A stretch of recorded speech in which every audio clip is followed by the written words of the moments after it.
Welcome to Tower Talk Business Radio, where we bring you conversations with the top business minds on Long Island and around the nation every week, featuring expert consultants and small business owners who have found success but are also willing to share their top tips, failures, and give gritty, matter-of-fact advice based on their firsthand experience. Now, let's get down to business on Tower Talk Business Radio on the voice of Nassau Community College, 90.3 WHPC. Welcome to Tower Talk Business Radio, powered by the Nassau Community College Foundation. My name is Donyshia Boston-Hill, CEO of Keepwear the Brand Marketing and Digital Agency. I'm generally here with my co-host, Ray Schwetz, AVP of NEFQ, and we're focused on being the premier resource for business and entrepreneurship. Ray and I bring you weekly business advice, tips, tools, and services that help you grow your business. Plus, we interview the top business leaders in the industry. However, first, let's jump into Success Chat. Folks, I only cook on weekends and holidays, but I love to eat. According to Wolfgang Puck, a chef has to be a manager, a businessman, and a great cook. To marry all three together is sometimes difficult. Now, helping us provide you with business empowerment today is our guest, Chef Jesse Jones. Jesse, welcome to the show. Oh, thanks for having me. Good morning. Thank you. And I like to start off with saying a good pow to you, Jesse. Yes. Yes, that pow is big. It is. Opportunity and work. So Jesse is an American chef, cookbook author, and TV personality from Maplewood, New Jersey. Chef Jesse has appeared on News 12, Pix 11, CBS 7, ABC 7, Good Day, Fox 5, and numerous reality programs, including Love and Hip Hop, New York, and Basketball Wives. He's a 30-year veteran of the culinary food industry. Chef Jones has worked for Aramark, as well as restaurants including Dennis Foy's Town Square, the Stagehouse Inn, and Heart and Soul Restaurant. He's a chef to the stars and has victories at cooking competitions, including the Ultimate Chef of Bergen County, New Jersey in 2010. He is currently working as a private chef to The View's Sonny Hoskin and is author of Pow! My Life in 40 Feasts, a cookbook memoir. Again, Chef Jesse, thank you. It is a pleasure to have you on our show today. Oh, again, thanks for having me. This is awesome. So we're really excited to learn a little bit more about you. Listeners, yes. I know Chef Jesse. I've eaten his food. So to know that he has a cookbook out, about 40 feasts, it's just mind-blowing. But Jesse, yes. I'd like to know a little bit more about you personally, about your journey and passion for cooking. How did you start learning and have a passion for cooking? Where did that come from? My passion.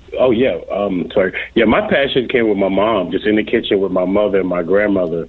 And as I talk about in the book, our summer trips down south, as a young kid, just being in the kitchen with them and eating, and the way they put the food together, and obviously the way it tastes, just mesmerized me. And I think that's where it really started. Just the whole surroundings, just being in there with them, fellowshipping with them, and through the good times and the bad times, they cooked. Oh, I love it. And it's nothing like mama's home cooking.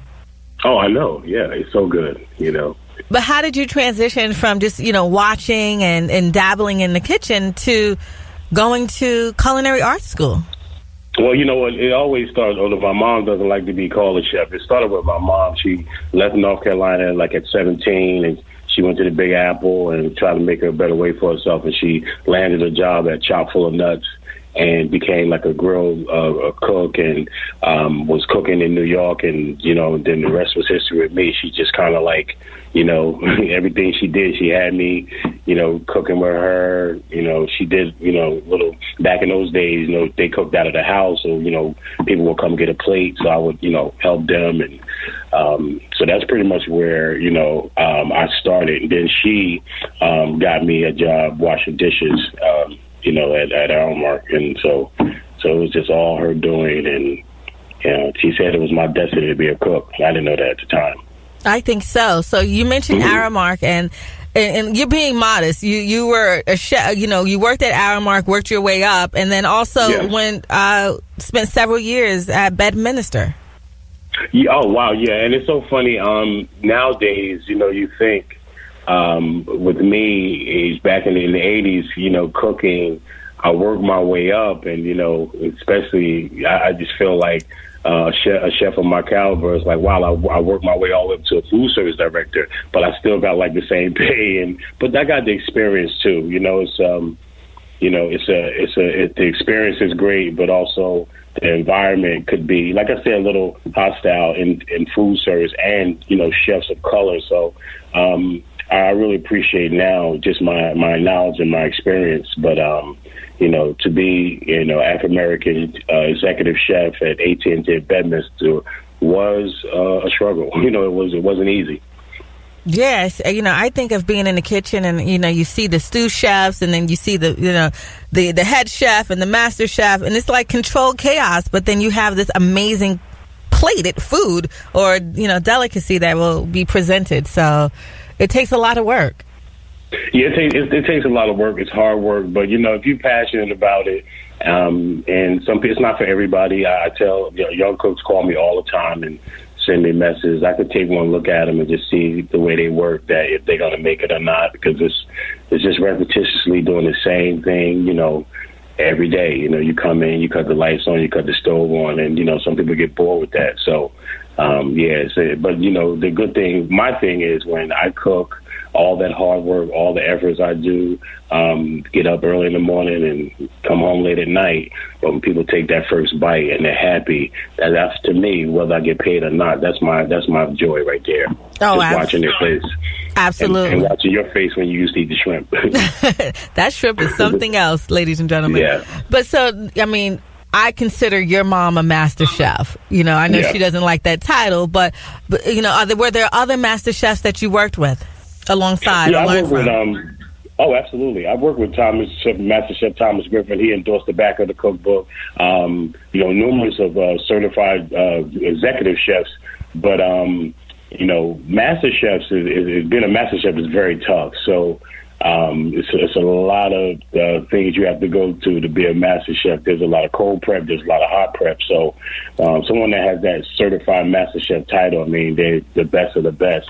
But I had that pleasure of working with Thomas Griffin, but I had the pleasure of working with other master chefs that, just I was inspired by it. So to see what they do. And I just keep pushing and keep, doing the recipes and inventing myself. And, that's what it's about. But to be certified, that's the level where, different things happen for you as in the business. You are listening to Tower Talk Business Radio on the voice of Nassau Community College, 90.3 WHPC.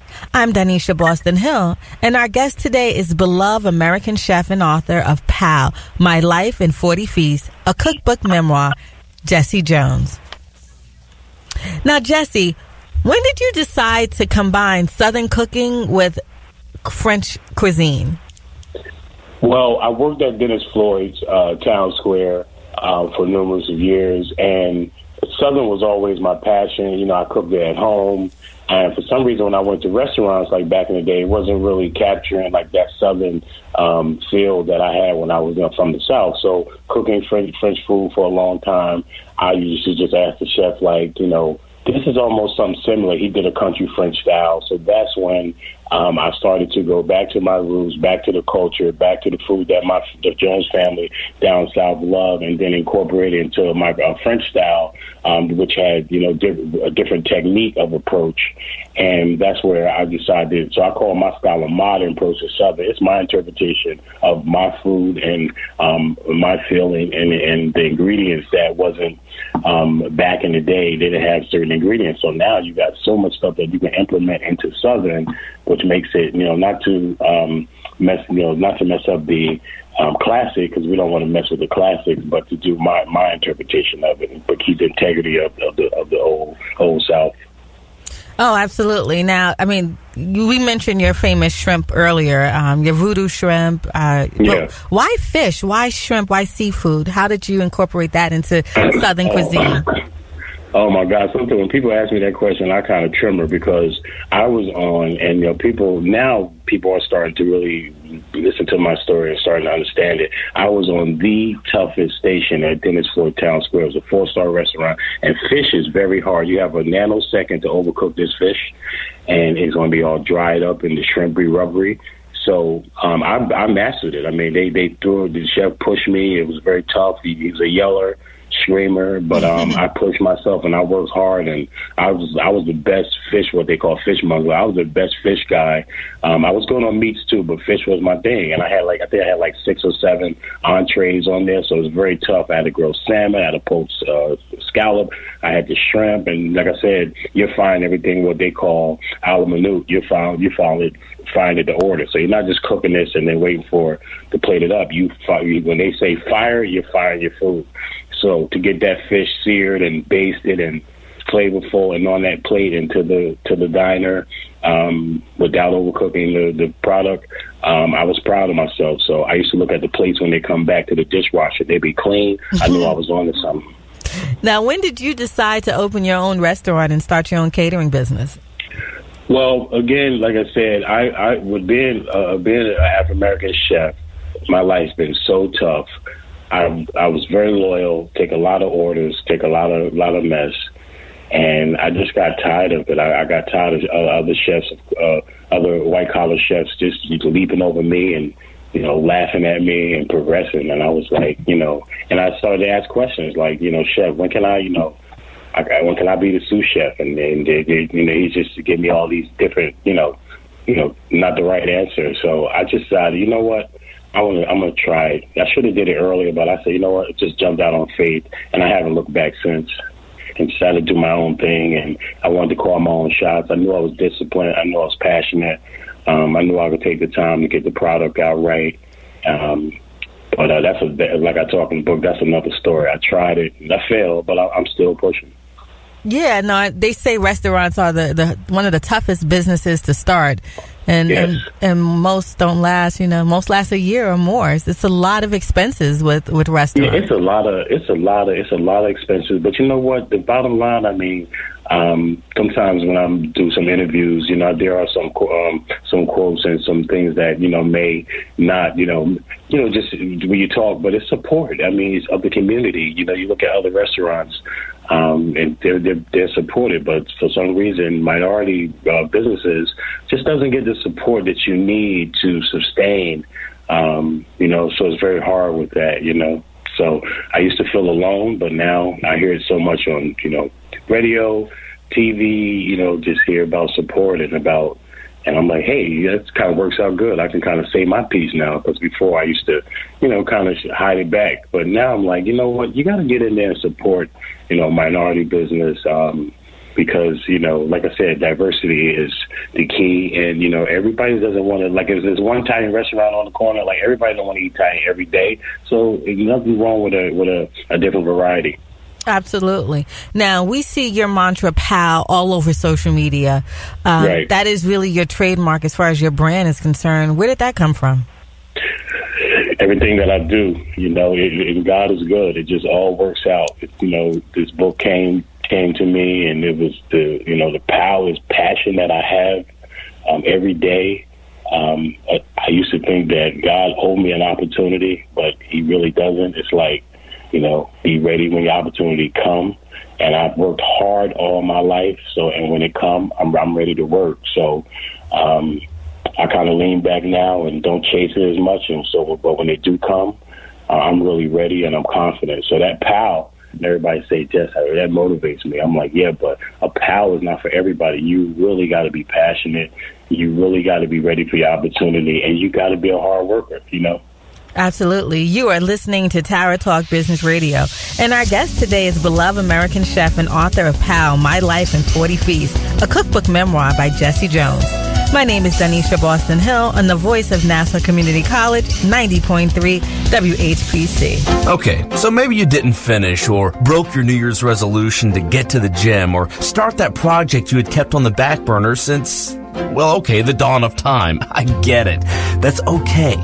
But there's one thing you can do to get back that inspiration, that can-do spirit. Perhaps you or someone you know has a vehicle that they don't drive anymore. Why not consider donating it to the National Federation of the Blind? All you have to do is call 866-282-7327. That's 866-282-7327. You can also log online to nfb.org and click donate. And maybe you know someone that's blind. You can reach out to NFB at nfb.org. That's NFB at nfb.org. So what do you have to lose? You have everything to gain by helping someone in need, like your motivation. Oh, and a tax deduction. So why not get started today? And remember, charity is only a phone call away.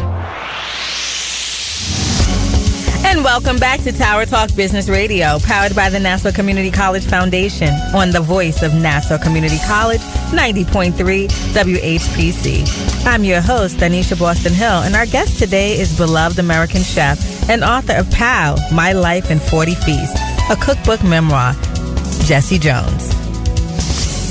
Now, Jesse, when we talk about this cookbook, you know, I've known you for over a decade now, and, you know, when I think of 40 Feasts, I'm just like, wow. I mean, yes.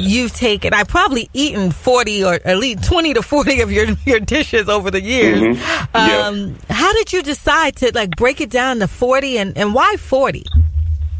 Well, you know, the 40, it represents, you know, obviously 12 months, the seasons, and they're my best recipes that I love, and people are starting to.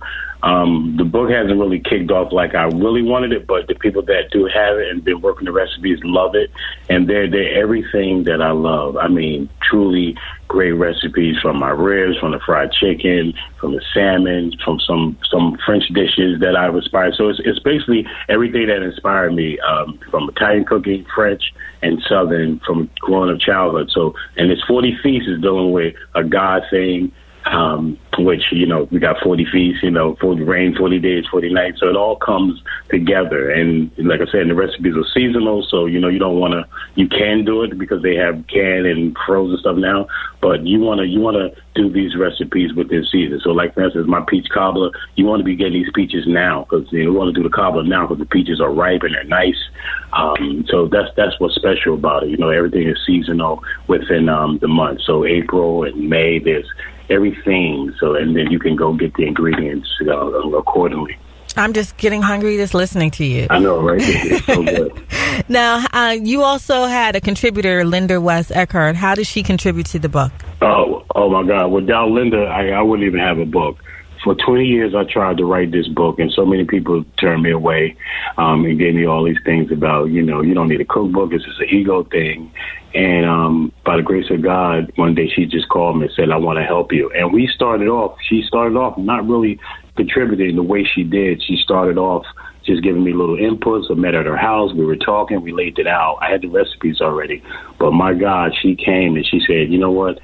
I got this premonition God gave me. This is a book that I wrote when I was young, and she laid it out and put it together, and the rest is history. I mean, she just gave me some platform to tell my story. And like I said, without her, Linda, if you're listening, love you. Without her, it just wouldn't happen. So she wrote 35 cookbooks, and she was a James Beard Award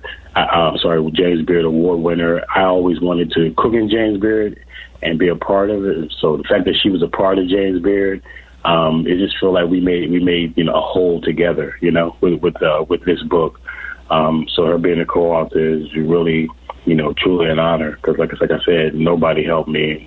You know, that's what happens in this world. You know, they say ask the pros and cons, and you go and ask the pros. They really don't give you no advice or help. So she just, you know, took it upon herself to say, you know what, I want to help her. So it's a God thing with this book and me and her relationship. Oh, that's fantastic. It's great to have support, and definitely, you know, as a chef, you're running a small business in your own right. So it's great to have, you know, a team and a network of people behind you. No, absolutely. You know, it's always great to have somebody, even though you're failing and you're getting back up, you still have that person saying, you know, I told you so, or nothing. She never, everything, you know, she let me see it for myself. And I think that's great. Sometimes you just have somebody to say, you know, hey, do what you want. I'm just giving you my little advice, but go ahead and do your thing. And that's good. Sometimes you got to kind of mess up. You just have to, you know, figure it out for yourself. But that's the only way you're going to know for yourself when you screw up and you look and say, you know what, I screwed up, you know. And you keep pushing. Absolutely. Now, what do you want people to think about when they read your book? I know it's available on Amazon. Just what do you want people to think when they're trying your recipes? People, so far, looking at some of the reviews, people have said that they feel like a little Jessie in the kitchen cooking. So, yeah, and that made me feel so good because I want this book to transcend you into my life, feel my passion. I do have some redemption. I have some issues. I have some evil times in my life, but I want people to know that God saved me and that through these recipes are my redemption and in my passion. And then when you cook and you put it on your table and you're having Sunday dinner with your family, that you will realize that you get back to the basics of family, asking questions, what's going on with each other, even if it's just Sunday breaking bread. So that's what I want people to, you know, cook and get back to family. That's what my grandmother did. Whether you wanted to hear it or not, you heard it at the table, how they felt. You know, it's like, all right. But that's what the world need to get back to. Just eat food, breaking bread, that Sunday dinner, and just seeing what's going on with each other because we all get busy. Absolutely. I mean, I think we live in the world of high speed now, so no one takes time just to sit down and enjoy and taste the meal. Right, exactly. You are listening to Tower Talk Business Radio on the voice of Nassau Community College, 90.3 WHPC. Our guest today is beloved American chef and author of PAL, My Life in 40 Feasts, a cookbook memoir by Jesse Jones. So now, Jesse, I see you again all over social media. You know, you've gone from being, you know, big, strong Jesse to now I see you in the gym, fit and trim. You know, right? How did is that contributing? Are you changing your recipes? What's going on? No, I'm not changing my recipe. No, I still eat my fried chicken and my ribs and stuff. But you know what? You got to eat it in like moderation, and it's willpower. I know a lot of my clients have personal trainers, and they're like pushing them. And I don't really need. I take after my mother, self-motivated and self-motivate myself. So I just say, you know what? After years of just having weights and getting a gym membership and going one time and giving it up, I just decided to, you know what, let me make a conscious decision to eat a little healthier. I do eat healthy because when I cook with my clients, I eat healthy. But when I get home, we're eating, crazy stuff. But now we just all changed our diet, and me and my wife just been implementing this in our diet for us greens and for salmon and chicken breast and things like that. And I wanted, growing up as a kid, I always wanted to kind of be like a bodybuilder. But because I never really loved my body, so I said, you know what, let me get in the gym. And now people are like, hey, you look great. And you know what, it makes me feel good. So, yeah, I want to take my shirt off in 2020 on the beach and walk around. I never took my shirt off in public. Oh, wow. That's my bucket list, to walk down the beach and actually take my shirt off. Yeah, we're so used to seeing you in your chef jacket. Right. So, yeah, that's going to be nice unveiling for you. Oh, absolutely. Absolutely. And everybody always see me as the chef, and then I tell them, I have other things. I have other attributes now, like I sing, I dance. I mean, I do a lot. I love certain things, but cooking has, took control over my whole life. But now I'm just decided to get out and try different things. Oh, that's fantastic. So speaking of which, what's your favorite pastime outside of cooking? Singing and music has always been that before, even when I was little, before I wanted to be a chef, I didn't know that I wanted to be a chef at the time, but my first was singing. I used to get in front of the TV. I used to get the Soul Train. I used to get the mic, and when my mother had company come over, I guess I wanted to be an entertainer because I do have a little small voice. And some of the cooking shows that I do, I call it Chef Jesse Live. I do sing my PAL song.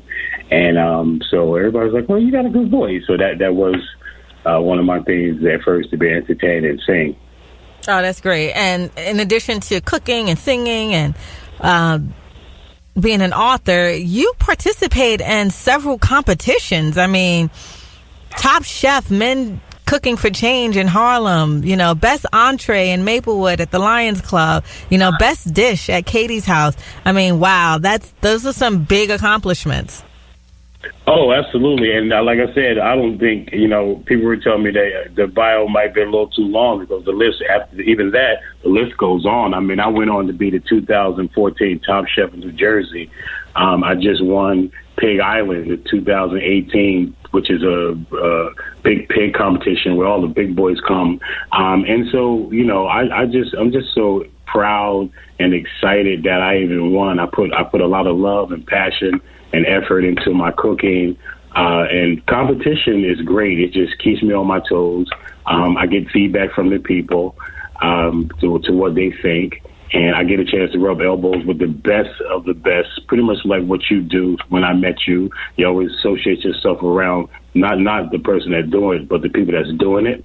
And so that's what I do. I'm around pitmasters that does it, and so to get critiqued by them and get a taste just made me want to move forward. Oh, that's great. Now, how did you get noticed by media?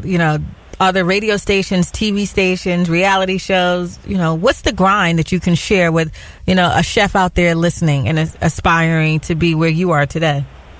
Oh, yeah. Well, you, first of all, not 97, you.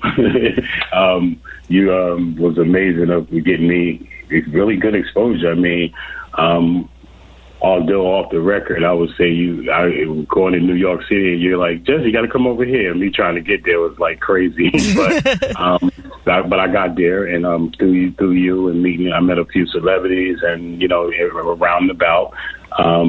I met one strange day. Mona Scott Young called me. It was like, "Hi, you don't know me, but you're gonna want to know me." And I went to her home. Was like, oh my God, cooked for her, and she got me on Love and Hip Hop, and I appreciate her for that. I love her. She exposed me to a lot of people, like Annie Smith and everybody. I loved them, and then Sonny. I love my Sonny Hostin is the best friend. She introduced me to Tasha Marbury, which is Stephon Marbury's wife. And Tasha got on Basketball Wives, and she called me one day, too, out the blue. Was like, hey, I need a chef. Can you make chicken and waffles? And I was like, yeah. So went on the set, experience like no other. I don't really know how actors and people that's on TV does it because there's so many takes. I was really getting exhausted because I kept having to make the same dish over, and they were like, cut, make the dish again. So it was like, not easy. But, like, again, I appreciate the opportunity and just opened doors for me. To let the world know, especially being on TV. They run it down south, so I get a lot of calls from people like, oh, you inspire me. So just for people to know that I'm pushing and I got an ultimate goal is just amazing. So it's who you know in this business. I mean, you can spend all the money and do whatever, but to me, it is my personal opinion. The bottom line is how you build your relationships, how you treat people, and who you know. Absolutely. Chef Jesse, how can people find you? Well, I'm everywhere. I mean, which I thought I was. I mean, I'm on Facebook as Chef Jesse Chef Jones. I'm on Twitter. And if you're looking for me, Chef Jesse Jones, all my information will come up. I post a lot of my pictures, a lot of my events. So yeah, you Google my name and I should come up. I am trying to work on Wikipedia. So if you Google me, maybe I'll get on Wikipedia. You'll find me more. Oh, fantastic. Jesse, we want to thank you for coming out to the show today. I wish our listeners can just, taste your amazing, dishes that you prepare, but they can find your book on Amazon, correct? Yes. Yeah. It's Amazon, it's Barnes & Noble. Yeah. And I do local listings like on Facebook and Instagram and Twitter. I put where I want to be, my appearances. So, check for that.